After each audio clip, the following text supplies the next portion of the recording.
In middle school, I made a promise to myself. I promised that when I was in college and was a far better writer and artist, I would make a webcomic and publish it on Tumblr, because where else would a queer person publish their stuff? I even had ideas for what that comic would be, none of which were very good or original, but I hoped that one day a future version of me would be able to turn these crude drawings into a good story. I wanted to do this not only because I've had a lifelong love for storytelling and illustration, but because I knew the internet had the ability to elevate small artists who might have been considered too strange for traditional publishing. To this day, so many of my favorite artists are primarily web-based, including the creator of Nimona, Nate Stevenson.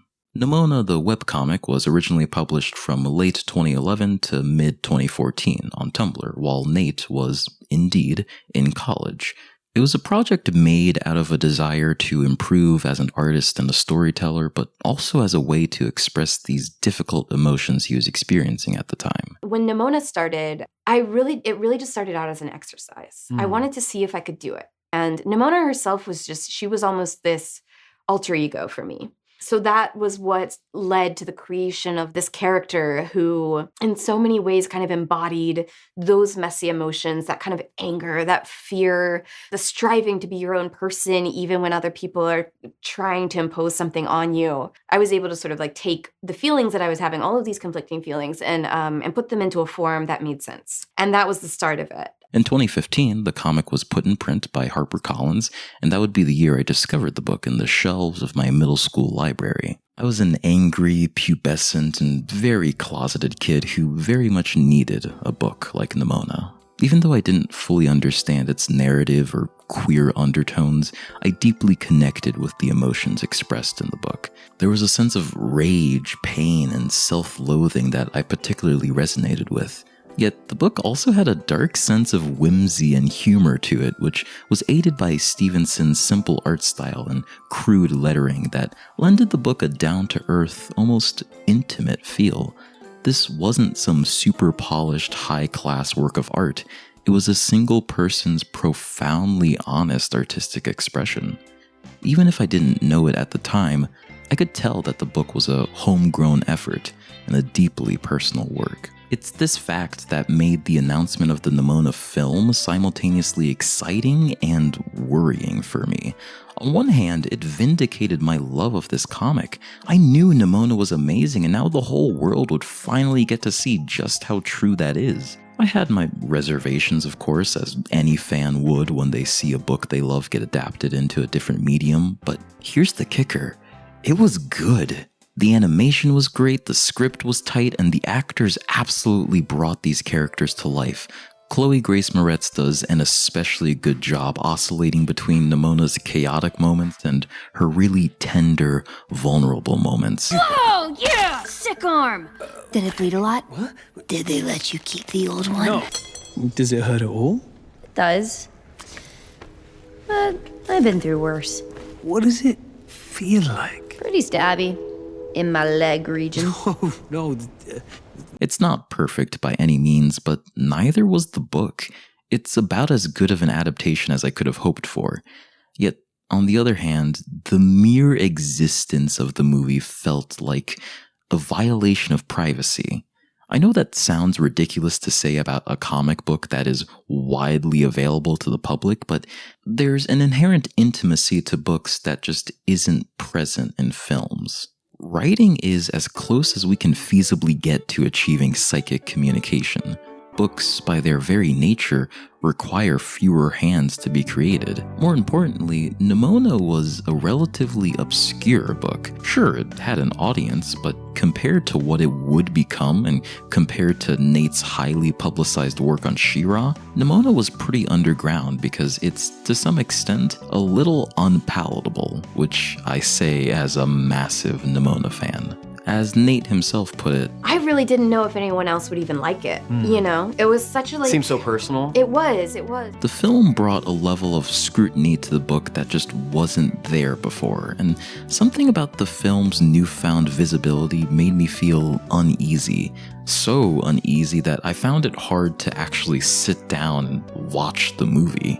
It felt as though the story wasn't mine anymore. Everyone was putting their grubby hands all over this thing that once belonged to me in some small way.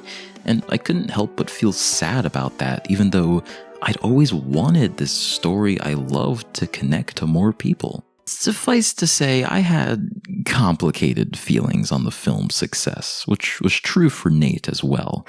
To paraphrase his own words, he was happy that the movie was made, but to have this really personal story he made get turned into a very public and visible movie that he was now advertising and showing to millions, quote, makes me want to fucking die. And yes, that's the feeling I had. Being an artist who makes art for other people is such a weird, contradictory reality. Art exists at once to be an act of self-expression done for intrapersonal satisfaction and simultaneously a commodity to be consumed and enjoyed by an audience for monetary gain and hopefully interpersonal connection. Art can carry with it the emotional vulnerability of a suicide note, yet can be displayed with the visibility of an advertisement on Times Square. And it feels like both of those things should not be true, because you wouldn't plaster someone's suicide note on Times Square. That would be cruel and weird and invasive, but we don't think it's strange for an author to bare their entire heart and soul in a film to an audience of thousands. We say to that artist, nice job, I really enjoy how much you bled for that movie. On one level, that's something that every artist wants to hear, but on another level, ew, that's gross, why are you all staring at me? I've performed live in front of an audience several times before. The crowds have always been small, and I want to keep it that way as long as I can, because I love small crowds.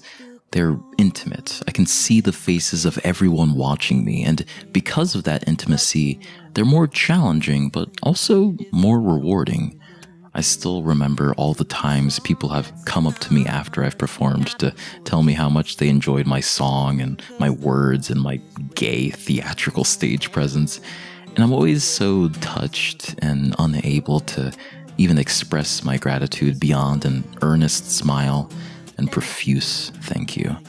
In some ways, these feel like the most vulnerable interactions I've ever had with anyone. When I'm on stage, I'm this heightened version of myself. Everything about who I am is pushed to its extreme, and in a way that feels more true than the version of me that I am in my day-to-day, with so many aspects of myself hidden and pushed down. I think that's only true because I've been to small venues, though. At a certain point, an audience becomes a monstrous presence, an indistinct mass of faces and voices. I hate the idea of performing to a stadium of people, of reaching a level of success where you can't even see the individual faces of the audience members. Stadium performances elevate a musician to inhuman levels. It's not intimate, it's not conversational, it's detached, and I think you can almost feel that in the way the artists perform. Sure, every so often you get a Freddie Mercury or Gerard Way who really makes the stadium feel down to earth, but then there's the Beyoncés and the Taylor Swifts who seem to revel in the artifice of the whole thing, whose brand is partially defined by their cult of personality. There's this famous video of Markiplier crying to a compilation video of fans across the world thanking him. On the surface, it's a pretty wholesome, if kind of cheesy video, but it's actually much more tragic than most would initially think. Mark revealed in an interview with Anthony Padilla that he wasn't crying because he was so overcome with gratitude. He was crying because he realized he would never be able to have a real human connection again. The reason it was so sad is because I had this realization when I was watching that I would never be able to have a personal connection. Because you were too big? I got too successful. I literally grew up as a human being with these people, and to know that I would never be able to have the kind of connection I had when I started, that was devastating to me. Lady Gaga also expressed this in a very candid interview she had with CBS. I miss people. Just having normal conversations with people? Yeah, I miss people. I miss, going anywhere and meeting a random person and saying hi and having a conversation about life. I think it's really sad that these people who made art out of passion and a desire to connect with people sort of lost the ability to have true human connection. An audience really does have some ownership over the things they love, whether that be fictional characters or real people. And that's great because it allows fans to create wonderful art based on the things they love, but it's also really scary that the intentions of the original authors can be ignored and in some cases directly violated by the audience to satiate their own desires, no matter how twisted or innocuous. The musician Will Wood has been subject to really mean-spirited interpretations of his music and his character, especially with the song I, Me, Myself, which was perceived as being transphobic despite the fact that, as Will himself clarified on the song's Genius page, it has the incredibly progressive message that, quote, nothing is real, including gender, and that if something is hurting us, we have the power to cast it off. As Will clarified again later, quote, art for me is about connection and communication and reaching out to the world at large. And if I reach out to the world with something deeply personal and it's misconstrued as something I am actually personally against or would never want to say anything about, it's quite painful. The success of Nimona inadvertently tapped into all these really profound feelings I have about the nature of fame, precisely because I connected to it so much. Reading Nimona felt like this private, exclusive experience. Part of what made it endure in my mind was its obscurity, the fact that it was a work of art that, for all intents and purposes, no one else in my little small town had seen. So when other people began to see it, I felt violated in some way. This quiet, intimate connection was now a cacophony of opinions. Good opinions, valid opinions, but still a lot of eyes that were not there before. I felt like I had been in this closed, monogamous relationship for years, and suddenly it was open, and now my partner was fucking other people in front of me. And it's hard not to feel some type of way about that, you know? I wanted to maintain that intimacy of my first read, to quietly feel seen by this comic, but I can't get that anymore, because everyone's watching. I have this strange, almost voyeuristic tendency to watch YouTube videos with extremely low view counts, like in the double digits. I do this partly out of a desire to find hidden gems, like Micah Maybe's incredibly endearing series A Minute Long. Drinking a little bit of coffee. I lied. This is a cider. I have a little alcoholic beverage in my coffee mug. That's okay. It's late enough that I don't feel bad about that. I have to go to work in a couple of hours. I'm sweating, dog. But also to get a peek into the lives of other people. Most obscure YouTube videos are mundane snapshots of a person's life. Videos of them talking about their day, driving to work, goofing off with their family. That's why I describe this habit as voyeuristic, because it often feels like these videos weren't meant to be shared with the public. But that's part of why I enjoy them so much. It feels like this secret, silent connection between me and this internet stranger. It's like I get to own this small bit of internet content, which is, I think, how NFTs work. The thing is, these videos aren't actually private. They may remain in obscurity, but anything has the potential to go viral, and there is a lot of danger in achieving success from oversharing. There's a YouTube channel called that was active in 2010 and run by a teenage girl. The videos on the channel are extremely personal and often very chaotic, but that's a large part of what made them so popular and fun to watch. A lot of people connected to her story and her struggles, and she was able to have her feelings validated and, quote, socialize and meet people who listened to her. Channel was a valuable outlet for a self-described, socially unstable, and terminally online girl. She enjoyed a modest amount of success initially, but then, in the late 2010s, her videos suddenly exploded in popularity. A group of very lonely people saw themselves reflected in these old videos, and she was suddenly connecting to a lot more people, and I think in some ways, that's a good thing. Some of these videos are really cringe-worthy, as you would expect from a teenager, but they're also this really endearing snapshot of a person's life. It's kind of nice to know someone else was struggling like you. But with this increased viewership came increased harassment. The channel had been inactive for many years, and the internet, unable to respect the boundaries of online creators, frantically searched for any trace of her presence. People hacked into her accounts and stalked her family. It got to the point that she emerged from her silence to tell people to fucking stop. To quote her directly, "I am not a character. I am not a public figure. I am not a meme. I am a human being. I grow.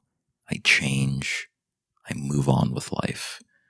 People had latched onto this version of her that she had outgrown several years ago. They viewed her life as a story, and they eagerly wanted a continuation, like Gravity Falls fans. They wanted to find out if she was happy, to give themselves hope, all while disregarding her own right to privacy. The story of is really sad and unfortunate. It shows what a double-edged sword the internet is. It can be at once this tool that facilitates meaningful interactions, but also this cesspit of abuse with no boundaries that actively undermines genuine human interaction. Her videos should have stayed left in obscurity. They should have been this tiny, forgotten part of the internet that she could move past, but they weren't. Sure, you could blame her for publishing all these personal videos online in the first place and expecting to maintain some amount of privacy, but to be fair, she was a kid on the early internet with parents that clearly did not know how to moderate their child's internet use. She did not know what she was signing up for. What her story really exemplifies is the much broader danger of kids on the internet. Nate started writing Nimona when he was 21, and sure, he was technically an adult, but as a person who just turned 20, I can tell you I still sure do feel like a child. A tall child. Get some rest, tall child! You can't keep burning the candle at both ends! I think going forward, as the next generation of children begin logging on at younger and younger ages, it's so important for us, the older generations, to protect them and ensure that they don't completely lose themselves, and remember that there is a world waiting outside for them, outside of the internet, that's filled with love and experience and real people. Look, there can be great things to share on there. Your art, your friends. You probably might have met your best friend on the computer net. Just don't give those bastards everything. Keep some for yourself and the people you love. Putting yourself out there is scary, but I think it's necessary and worth it. I think it's okay to give a little of yourself to others, to let your art become this publicly owned thing. That's how art helps people. That's how people become artists, by seeing art that inspires them and makes them feel a little less scared and unsure. There is a pain in losing something that was once yours, but there's also a joy in giving people a gift that they can transform into something wildly beyond your imagination. I think, despite it all, that's worth it. And that might be a bad opinion, but hey, bad opinions are valid too. Thanks for watching.